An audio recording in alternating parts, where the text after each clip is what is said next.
Hello everyone, welcome back.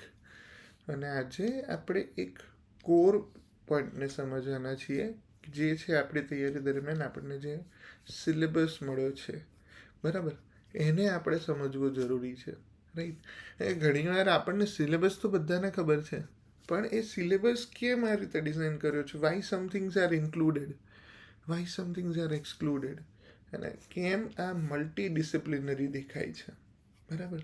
એક જનું બધું નથી જોવા મળતું, તો એ કેમ છે, જરાક એને થોડું સાયકોલોજીકલી લોજિકલી સમજીએ, એની ઇમ્પોર્ટન્સને સમજીએ, અને આપણા આગળના કેરિયર અને because I can see it from another side, કે જ્યારે હું અત્યારે જોબમાં છું તો આ બધી જ વસ્તુઓ કેમ અને કેવી રીતે અસર કરે છે, right. So let us have a holistic point of view of understanding. જો તમને હું બે વાત કરું, એક તો છે પ્રી કમ્પોનન્ટ અને એક છે મેઇન્સ. ઇન્ટરવ્યુનો કંઈ સિલેબસ નથી હોતો, તો આઈ એમ સ્ટિકિંગ ટુ ધીસ ટુ, રાઈટ. પ્રીમાં તમે જુઓ તો મેઇન્સના મોટાભાગના એરિયાઝ પ્લસ મેથેમેટિક્સ અને એનાલિટિકલ રિઝનિંગ તમને જોવા મળે છે, રાઈટ. પહેલાં તો એ સમજીએ કે ભાઈ કેમ એક એનાલિટિકલ રિઝનિંગ આપે છે. તો એને સમજવા માટે હું તમારી ફ્યુચર રિક્વાયરમેન્ટના કન્ટેક્સમાં તમને કહીશ, અને કેમ એ ઇવન નોર્મલ લાઈફમાંથી પણ એવી સ્કિલ માટે જોઈએ. See, first of all we all know કે આપણે જે ફિલ્ડમાં જઈએ છીએ, જવું છે, it is a field of administration, બરાબર. એડમિનિસ્ટ્રેશન વિશે ઘણી બધી થિયરીઝ તમે પબેડ ને એ બધામાં ભણશો, but one of the very basic is it is not only science, it is not only arts, or it is not just commercial activity, it's a combination of all this things, right. હવે એક administrator જે હોય ને, એ એડમિનિસ્ટ્રેટરે ઘણીવાર decisions લેવાના આવે, એની સામે ઘણીવાર નોર્મલથી ચાલુ કરીને સિમ્પલ કેલ્ક્યુલેશન્સ આવે. ફોર એક્ઝામ્પલ, ગઈકાલે મારે એક કેસમાં એક નોટિસ આપવાની હતી legal. So in that case interest calculation એ બહુ જ વિચિત્ર બનતી હતી, કે ભાઈ ફોર એક્ઝામ્પલ એક પાર્ટી છે, એણે એના માટે ઇન્ટરેસ્ટ ગણવાનું છે, તો એના માટે ઇન્ટરેસ્ટ કઈ તારીખથી ગણવું, ક્યાં સુધીનું ગણવું, કેમ ત્યાં સુધીનું ગણવું.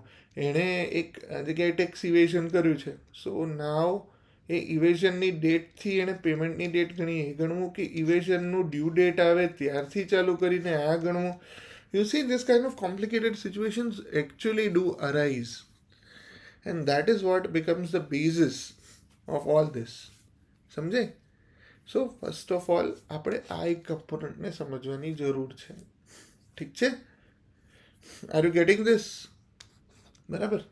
તો જુઓ, એટલા માટે મેથ્સ અને એનાલિટિકલ રિઝનિંગ હશે ને તો તમને ખબર પડશે કે ઓકે, હવે લોજિકલી કેમ વિચારવાનું જરૂરી છે. And now let us understand the deep dive into why the syllabus is divided into 3 papers, or in UPSC 4 papers.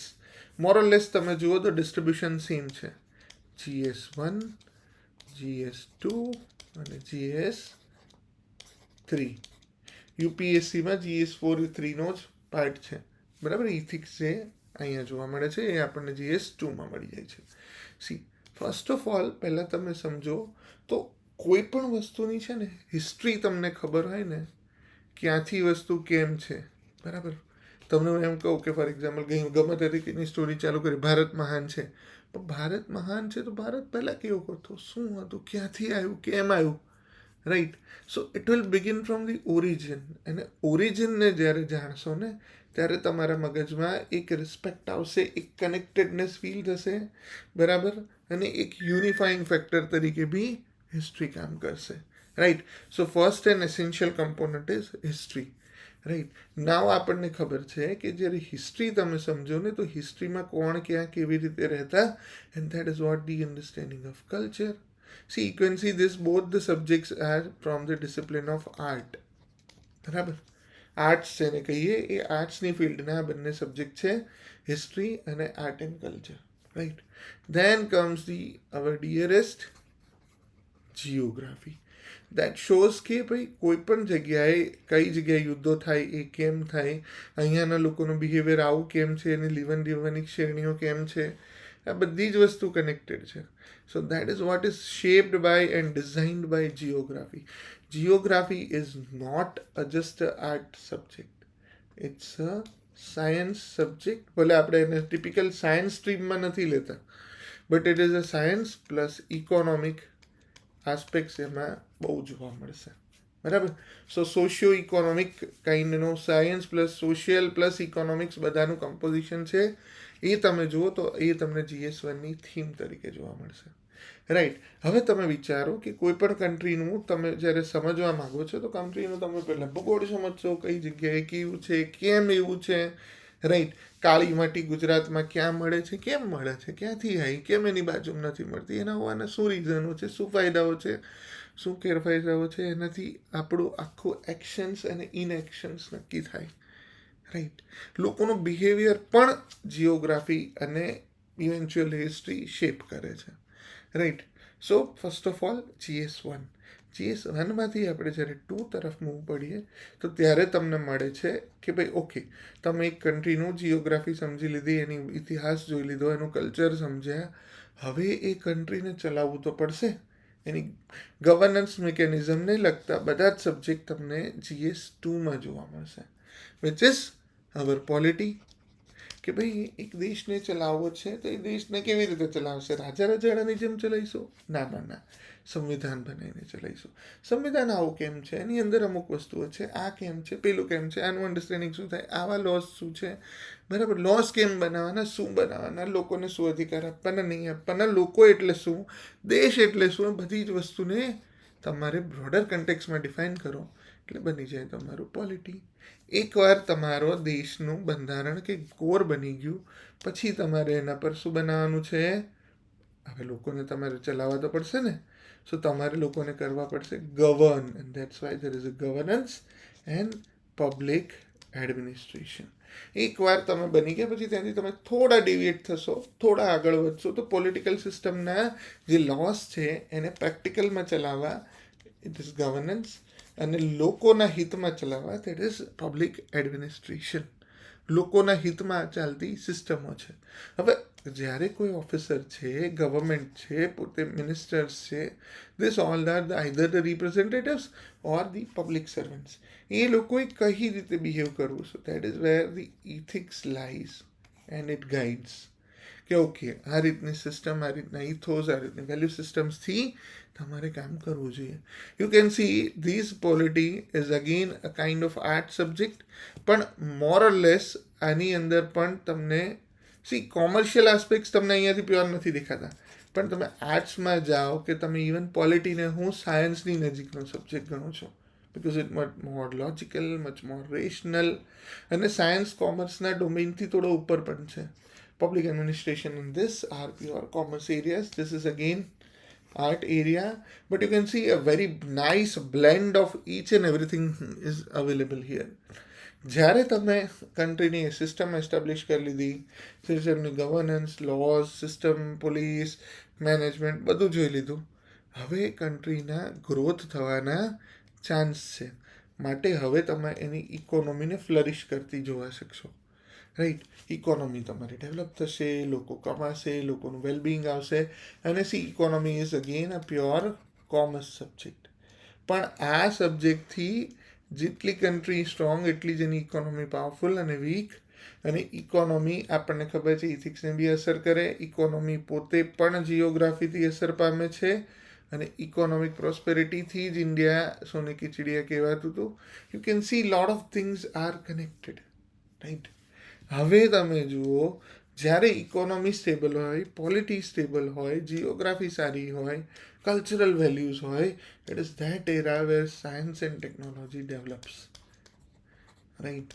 જ્યારે સાયન્સ એન્ડ ટેકનોલોજી ડેવલપ થશે ત્યારે eventually again of course this is a science area, but એ લોકોની સુખાકારી એટલે કે ઇકોનોમીમાં ફરક પાડશે. ઇવન તમે યુપીએસસીને જોશો તો એના GS1માં તમને અહીંયા અલગ અલગ એરિયાઝ, જેમ કે કયું છે આપણે વેલ્યુ સિસ્ટમ્સ ને બધું તમને સોસાયટી તમને અહીંયા જોવા મળશે GS1માં. તો સોસાયટી પર એની ઇમ્પેક્ટ ને બધું તમે ઇકોનોમી અને આને લીધે સોસાયટી આવી કેમ છે એ બધું જ તમને જોવા મળશે. So that is what an artistic impact of artistic and social impact of economy and science on society. એ એંગલ બી ત્યાંથી ઊભો થશે. ઓફકોર્સ આપણા સિલેબસમાં નથી, પણ એ પ્રકારના સવાલ જીપીએસસી પણ પૂછી શકે. જ્યારે આ બધું જ થાય ને આમાં કન્ટિન્યુઅસ ચેન્જીસને જ્યારે તમે ઓબ્ઝર્વ કરો અને તમે દેશ વિદેશને જુઓ તો that is wear your international relations end current affairs. હાલમાં શું થઈ રહ્યું છે, કેમ થઈ રહ્યું છે, બધું જ તમને જોવા મળે. So you can C a very nice blend. This is again a stream which everybody, each one of us, science, commerce, arts, બધાએ જોવું પડે. ઠીક છે? So this is how beautifully the things are connected. This is what are the interrelations are. અને આ બધું જ વસ્તુઓ છે કારણ કે તમારે અલ્ટિમેટલી આપણું જે કન્ટ્રી છે બરાબર એમાં તમારે આપણું બાબલું નવું થઈ ગયું છે. આપણે આપણી કન્ટ્રીમાં બરાબર આપણી કન્ટ્રી છે તો એને કંઈ એમનામ આપણે ચલાવી નથી શકવાના ને. એ કન્ટ્રીને ચલાવવા માટે તમારે અલગ અલગ વસ્તુઓ કરવી પડશે ને. You will become one of the basic instrument of the government, a civil servant. અને સિવિલ સર્વન્ટને જો આ બધી જ વસ્તુઓ ખબર હશે ને તો એના એક્શન્સ અને એના રિએક્શન્સ એક લોકોના ઓરિએન્ટેડ હશે. અને એક સારું સિવિલ સર્વન્ટ બનવાનો પોટેન્શિયલ તો એટલીસ્ટ આ સિલેબસ ક્રિએટ કરે જ છે. How thoroughly you do enjoy, understand and feel that syllabus, that will determine your quality. But I think the syllabus is fantastically designed, and honestly I believe કે આપણે જે સ્ટડીમાં simple 1 થી 12 ને આ મેથડ રાખીએ છીએ એના પછી મિનિમમ દરેક વ્યક્તિને એટલીસ્ટ 2 વર્ષ સિવિલ સર્વિસનો કોર્સ બધામાં ઇન્ક્લુડ કરવો જોઈએ, કોઈ પણ સ્ટ્રીમમાં એ ભણે, કે જેથી એ ક્રોસ ડિસિપ્લિનરી વ્યૂઝ લઈ શકે. અને તમે બધા જોજો તમારો ઓપિનિયન અને જે વ્યક્તિ સિવિલ સર્વિસની તૈયારી સમજીને કરે છે અને બાકીની પબ્લિકમાં તમને એક હાથી ઘોડાનો ફેર દેખાઈ જશે. The simplest reason is you are aware, you are awakened. Because syllabus itself is so beautifully designed કે જ્યારે તમે એની બ્યુટીને એના કનેક્શન્સને સમજશો વિલ ફીલ પ્રાઉડ કે ચલો દેશને સેવા કરવાનો ખરેખર મોકો મળશે. And that is why this syllabus is very core. અને એટલા માટે તમે જુઓ તો મોર ઓર લેસ આ સિલેબસ સસ્ટેનલી ચાલતો આવ્યો છે, નવા નવા કમ્પોનન્ટ્સ ઉમેરાયા છે. But again it's a fantastic one and we are thankful for our insightful design from the UPSC and GPSC કે જેમણે આવો સરસ સિલેબસ બનાવી અને આપણને એક હોલિસ્ટિક જવા માટેનો આખો પાથ બતાવી દીધો. Right. So with this we end today's discussion on our understanding કે કેમ મલ્ટીડિસિપ્લિનરી છે, કેવી રીતે મલ્ટીડિસિપ્લિનરી છે અને ફાઇનલી આપણો સિલેબસ કેમ આવો છે. Okay, hopefully you had enjoyed the session. So this is it from today. Keep learning, keep enjoying. Bye bye, take care.